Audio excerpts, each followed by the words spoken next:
Namo tassa bhagavato arahato samma sambuddhassa. Namo tassa bhagavato arahato samma sambuddhassa. Namo tassa bhagavato arahato samma sambuddhassa. Buddhaṃ Dhammaṃ Sanghaṃ namasami.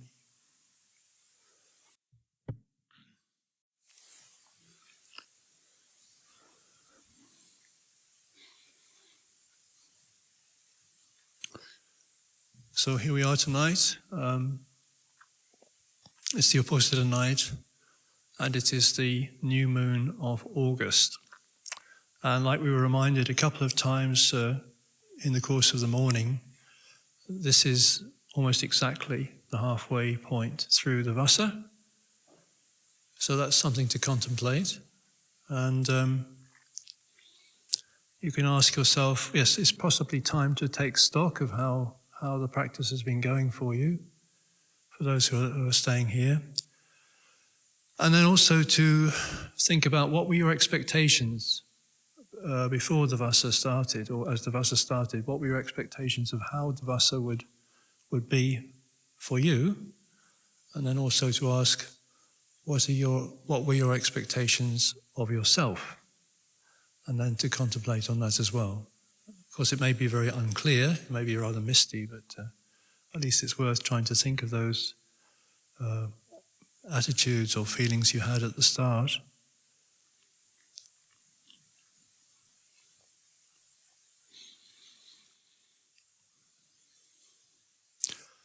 And it's not just a juncture in terms of halfway point in the Vassa.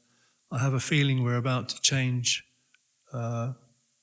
weather fronts. I think there's a very different kind of weather coming in on Tuesday, probably cooler and with more rain and so on. And it's very interesting to reflect on how weather affects us, how it affects our moods and how we feel about it. So if you think back to only a few weeks ago, we had these heat waves, and what were you thinking at the time during a heat wave? Maybe thinking, oh, if only some cool weather could come in, if only a bit of a cool wind could blow through. And then now we enter the colder, wetter periods, and probably the mind says exactly the opposite. Oh, if only there was a bit more heat and a bit more sun. And this is how we are, isn't it? This is how the mind is. So there's a couple of sayings in the Dhammapada about the mind. This flickering, fickle mind, so hard to guard, so hard to control. The wise person straightens it like an arrow, like a Fletcher straightens an arrow. So this flickering, fickle mind, so hard to protect, so hard to control, the wise person straightens it out, just like a Fletcher straightens an arrow. Because in those days, the Fletcher would take the arrow shaft and heat it between two flames to make it straighter. And the other saying, it goes like this, it says, just like a fish drawn out of its watery abode and thrown onto the land, so this mind flutters. Hence, the realm of passions should be shunned. So just like a fish drawn out of its watery abode and thrown onto the land, this mind flutters.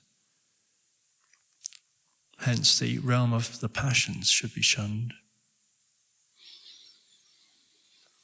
So we have these very changeable minds, and many things can go on between different people in terms of emotions and the changes of emotion. The other week I was being given a lift by somebody who used to be the chairman of the parish council here in Great Gadsden, and he works for a very high-tech company, very demanding on its employees. And he was telling me that the founder of the company set it up so he said, I just want the employees to my workers to concentrate on what they've got to do. There's so much for them to do. I don't want them to have to worry about anything else. So he's providing free breakfast, lunch, supper, tea, goodness knows what, to try and, support his employees. And then the man giving me the lift was expressing disgust at how people were abusing that, because they weren't grateful. So you give people things, or you try to support them, and there's a common human quality is that of ingratitude, or at least not showing gratitude very much.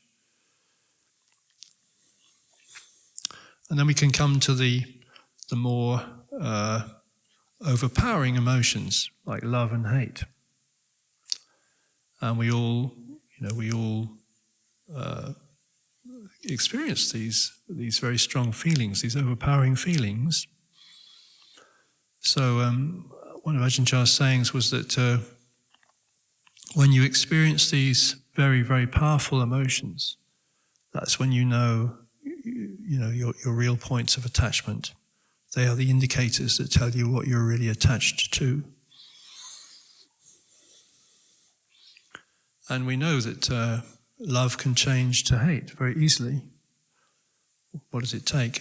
Somebody insulting you or denigrating you, maybe ignoring you, somebody that you thought very highly of, and then this other emotion comes in.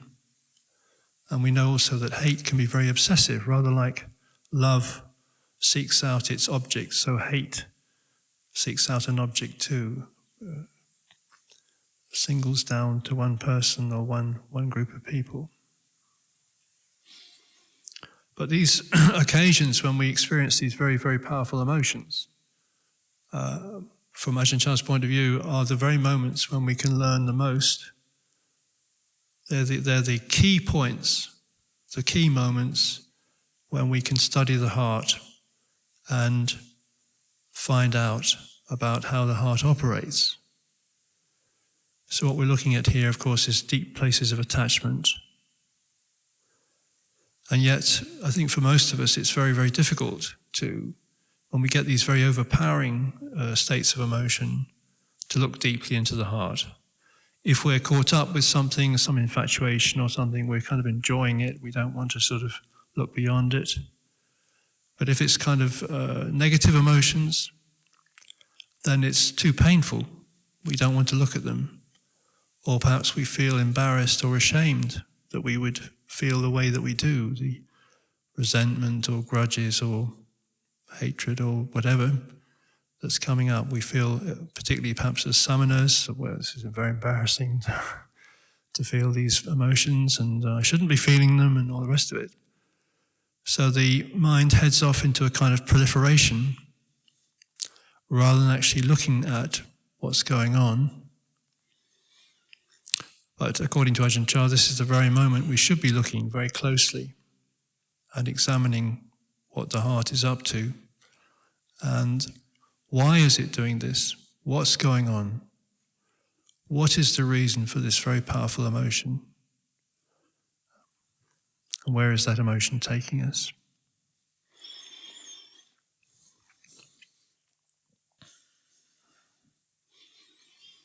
So most of us will shy away from doing that. We'll just, as I say, go into sort of proliferation about the other person or the other party, not wanting to address the issue here.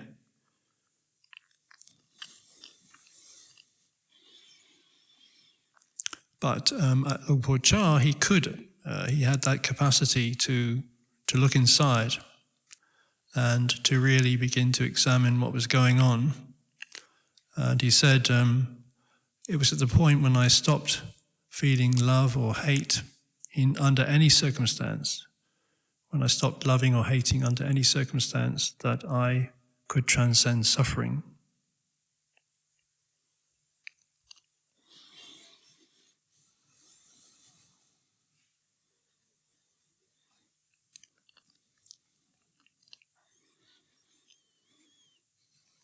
So when we have these very high moments of pleasure or unpleasant or pleasant emotions, those are the times to take the opportunity and to look inside ourselves So what's going on here? Why am I so happy, or why am I so miserable or depressed or angry? What's going on?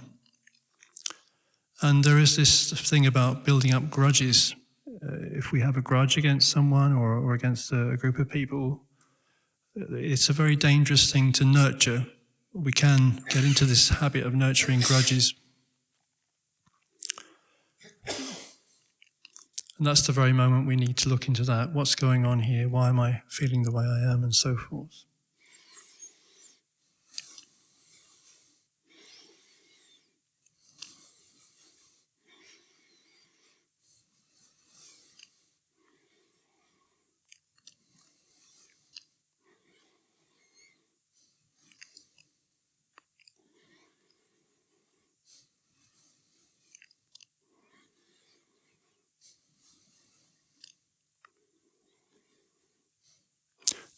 These extreme emotions come up in all kinds of situations, but perhaps the most likely one, for example, is when you have a couple, they have young children, and they're also breaking apart at the same time, and then they're fighting over money, over property, and over the custody of the children. So they feel a lot of pain, a lot of anger, and these things can be very distressing indeed.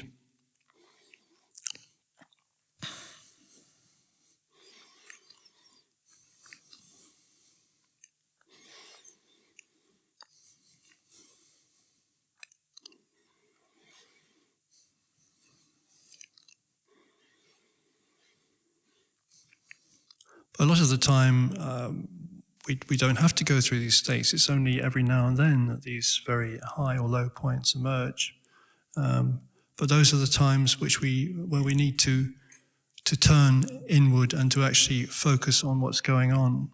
We would much prefer to read about these kinds of states in books, or hear about them sort of through a theory, the psychological terms or whatever.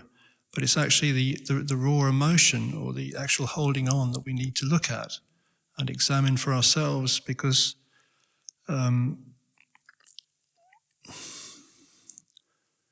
Dhamma is a reflective teaching. It's something that can be very, very useful to us, but no one can look inside of us for ourselves. We have to do that work. At the same time, if you want to end suffering, you have to set up the causes and conditions whereby suffering can come to an end. So we have to actually make a deliberate choice. Yes, I do want to bring the suffering to an end. So what are the ways to do that? What are the skillful means to employ to bring that suffering to an end?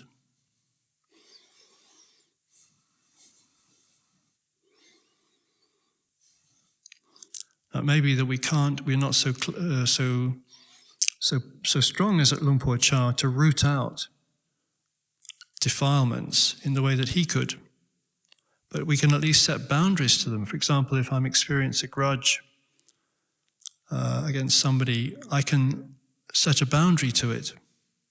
I can at least draw a line around it and not let it spill over into speech or actions, if possible.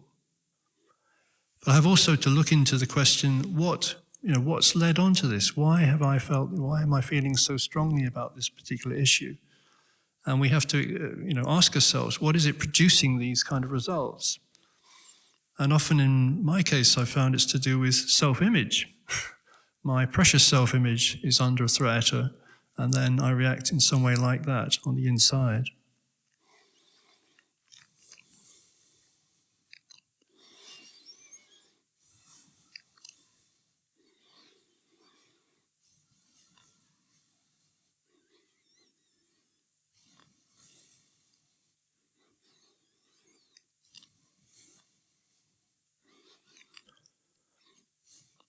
So what is the way? How do we work with the mind?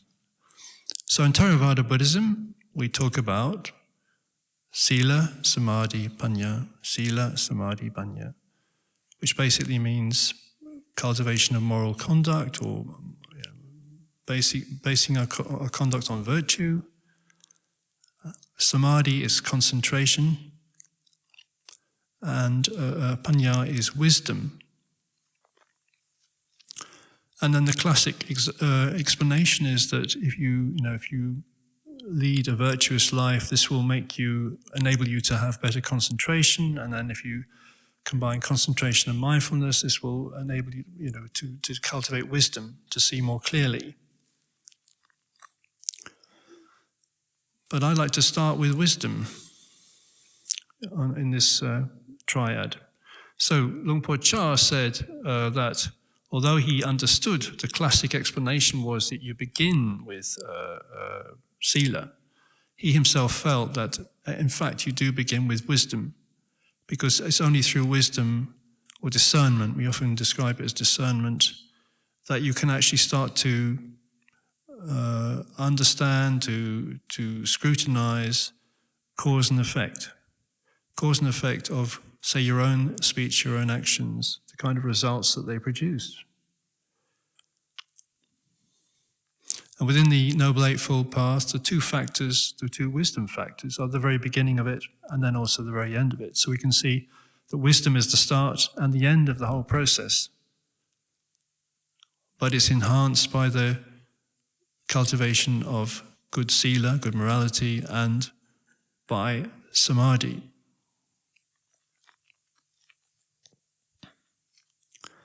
And there was a famous talk by Luang Da Mahabua entitled "Wisdom Develops Samadhi," given obviously some time ago. And it became quite famous, and that there was a Thai version in print. And this English monk, Ajahn Panyavada, was living with him, and he wanted to get this Wisdom Develops Samadhi published in English. And he was writing or corresponding with the Buddhist Publication Society in Kandy. And they were saying, oh no, you can't publish this because it's got it in the wrong order. Wisdom doesn't develop samadhi. Samadhi develops wisdom. And there was this back and forth and arguing and so forth. And then, so Ajahn Panyavada broke off the correspondence and said, right, well, I'll find some other place to publish this talk, which he eventually did.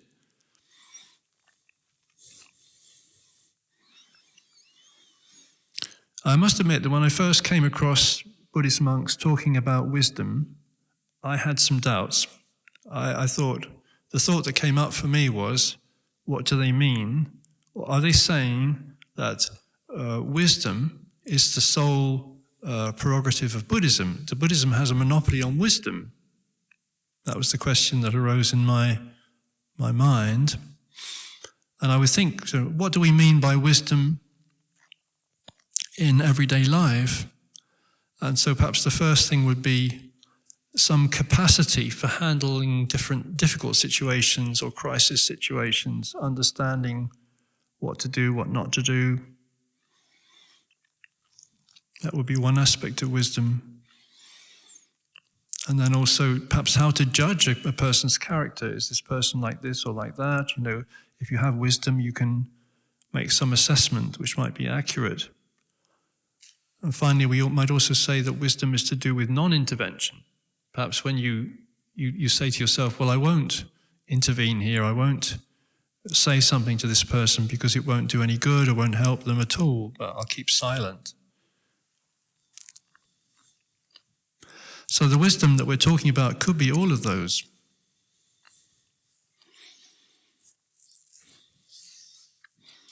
But within the teachings of the Buddha, I would say that, Ajahn Chah suggests that what it is understanding the truth of the various manifestations of body and mind. The truth of the various manifestations of body and mind. So understanding them and seeing them within the context of anicca, dukkha, anatta, the three characteristics. So anicca, impermanence; dukkha, unsatisfactoriness; anatta, not self.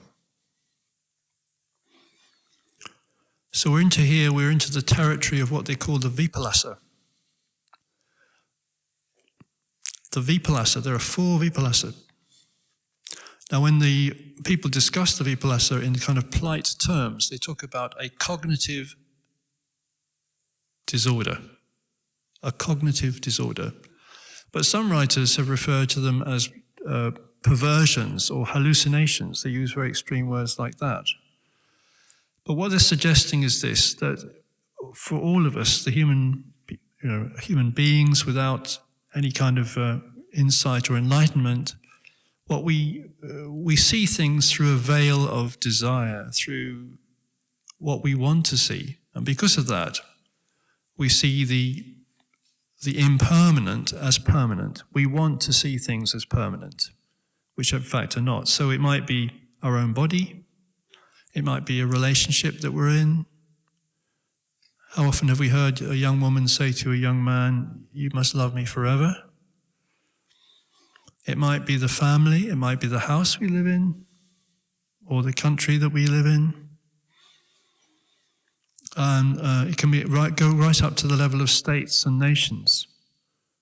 So that in the Second World War, Winston Churchill made a very famous speech, and part of the speech he said, and should the British Empire and Commonwealth last for 1,000 years, men will still say this was their finest hour. So he was hoping the British Commonwealth and Empire would last for 1,000 years. It lasted roughly 25 years. And I'm sure that the founders of the Soviet Union felt that they were building something that would last for centuries. And it died after about 75, 76 years, something like that. So human institutions don't always last. Should we sort of say that, suggest that? And we're very lucky to be part of a Sangha that has been going for almost 2,600 years.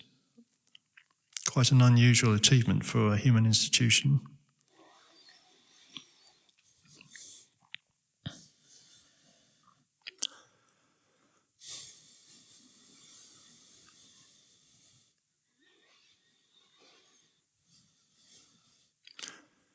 Yeah, so beginning to see that all conditions of body and mind are subject to these characteristics. Whatever our wishes and our desires,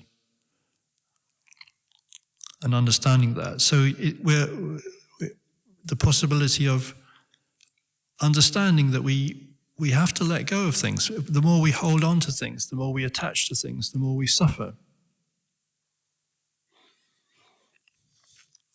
Well, Ajahn Chah's advice is to contemplate what you're experiencing now, today, and to recognize that sooner or later you will be parted from that, whatever it is. And to contemplate that right now.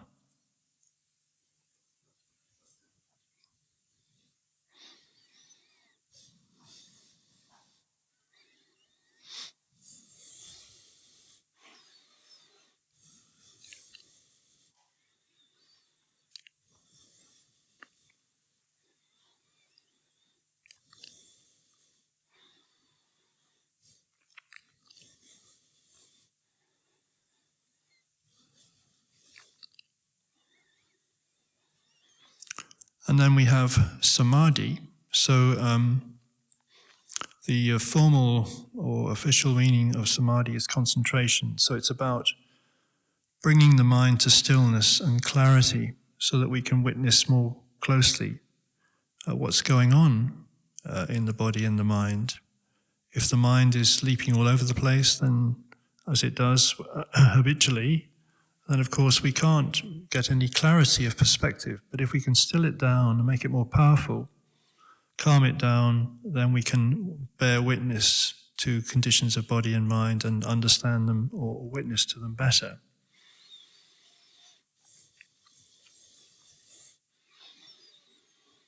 But I would say it's a bit, we would say, I think, that it's more than that. There's all kinds of mental cultivation go into that word samadhi in this situation. And one of the aspects that the Buddha advises is we have to work against the grain of our desires. In order to understand them, in order to understand the points of attachment, we have to work against the grain. So that means challenging ourselves. We have to set ourselves challenges. So maybe we don't want to sit up to midnight or through the night or whatever, but so we look at the desire and then we say, okay, but I will.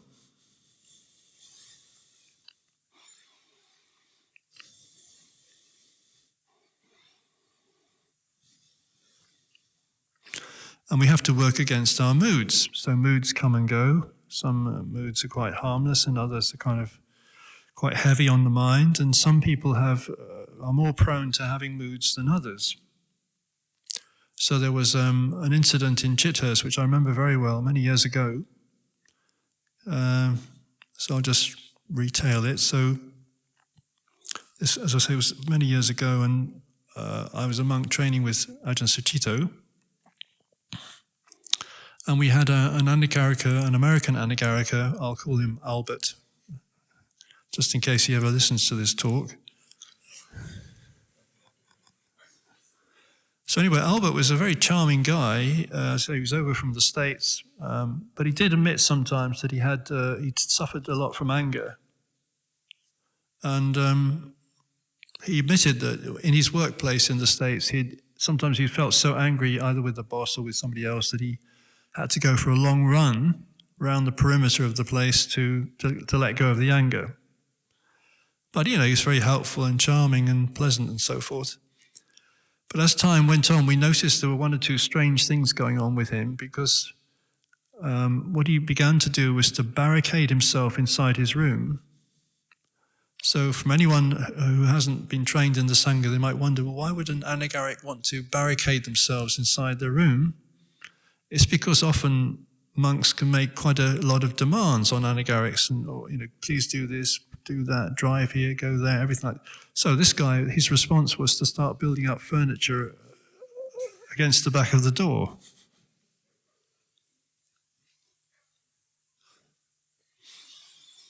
Anyway, around this time, I was the transport coordinator, which means you have to organize the lifts. And unfortunately, there were one or two misunderstandings about notes left and things like this. And I realized that this guy he began to hate me. I was the object of his hate or anger. And so I would try to avoid him and not to use him and so forth. But it was pretty evident that I was the problem. And then around Christmas time, we had one of these unusual sort of get-togethers in the sala, I think it's called in the main shrine room there. And Ajahn Sucitto was talking to everyone. And of course, we kept him abreast of how Albert was doing. And anyway, we kept him abreast. And he was actually addressing him, but he was talking to the whole group, and he was coming up with some quite interesting thoughts. So he said, don't let your moods kick you around. Don't let your moods kick you around. I thought, well, that's a very, very concise and pithy way of saying it.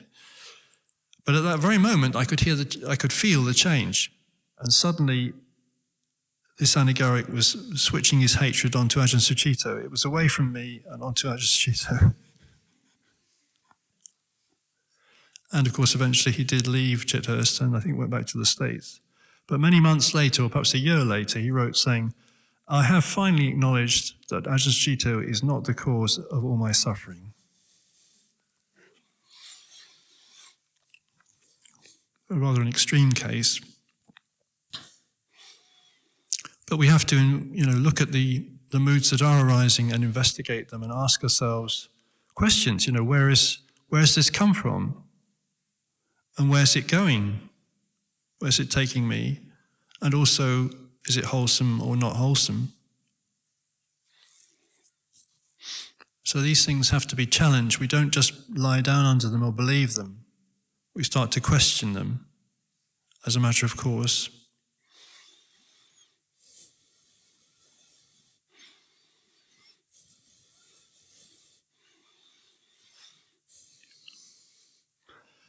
And then when we come to Sila, to the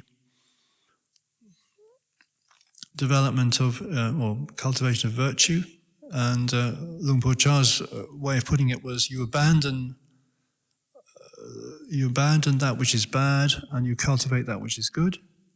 You abandon that which is wrong and you cultivate that which is right and keep working at it. So this is known in the Noble Eightfold Path as right effort. We work to maintain and increase the wholesome states and to let go of the unwholesome and not to allow more unwholesome states to arise. So I guess we would say sila is the cultivation of virtue. But the cultivation of virtue, if you go outside of the monastery and talk about it in the world outside, if you say, oh, we're trying to cultivate virtue, people will look at you and think you're a little bit corny, or perhaps a little bit twee, or some other slightly critical response, because it's not very commonly thought of outside that people should cultivate virtue. We live in a world where the important aspects are money, material goods, and success. So young people want to be famous. They don't want to be virtuous. People want to have a comfortable life. And there's a kind of knowing wink about, oh yes, well, virtue, yes. In fact, my own father had a saying about virtue, which I used to ponder. So he'd say, virtue is its own reward. Virtue is its own reward. I think, what does he mean by that? Does he mean that it is rewarding to have virtue? Or is he saying that it's only for suckers?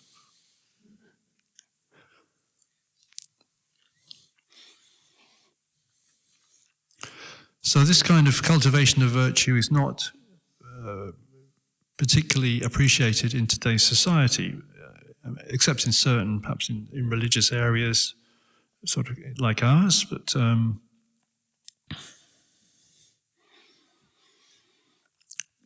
because there's been so much debunking of religion and looking at it from a more critical angle. And a classic example of this would be the British intellectual and writer Christopher Hitchens. So an intellectual, a writer, very interesting to listen to, who became very big in the States. But he had a particular bugbear with all religion, actually, but especially Islam. So he wrote this book, which he entitled, God is Not Great. God is Not Great. And if you look at it, it's quite amusing in some ways, but it's also a complete hatchet job on all kinds of religion. Any religious figure has to be cut down to size, has to be ridiculed in some way or made to appear hypocritical or shallow or whatever. So he attacks Gandhi, he attacks Mother Teresa and so forth. And, there is that strain of, if you like, anti-religious strain in the society, and the idea that you would cultivate virtue comes more from a religious aspect. So it might not be fashionable now, but it was quite fashionable apparently in the Victorian times. So if you ever hear any of the talks by Bertrand Russell, this British philosopher, he was growing up in Britain in the 1870s and 80s, and he lived with his grandparents, and his grandmother was a Scottish Presbyterian woman, and he was saying in the house where he lived, they wouldn't let him discuss philosophy, which was his great interest, but they would talk a lot about virtue. So very different to today's society.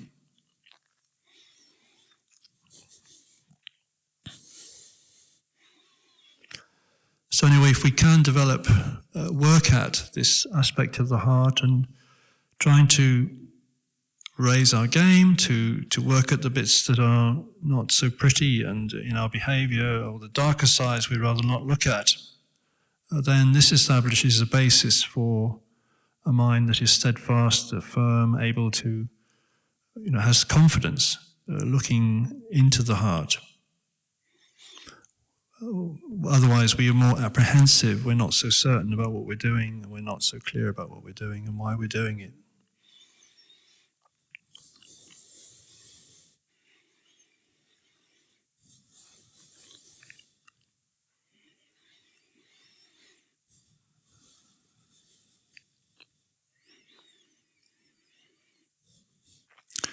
So these three factors of Sila, Samadhi, Panya, they are connected and they are intertwined. And the more we can raise, work at improving one, then it will help improve the other aspects. And this is the basis from which we can actually start to look into more closely into our defilements and to start to root them out. Possibly in the way that Luang Por Chah did, possibly not, if we're not so strong enough. But we can at least set some limits to the less wholesome aspects of our minds and try to cultivate the more wholesome aspects, for example, through the Brahma Viharas. So Luang Por Chah says basically that if the factors of the Noble Eightfold Path are weak or timid, then the defilements will overcome them. The defilements will be victorious. But if the factors of the Noble Eightfold Path are strong and courageous, then they will overcome the defilements. So that's the basic work face of the samana. And I think probably I've said enough, so I offer these thoughts for your reflection tonight.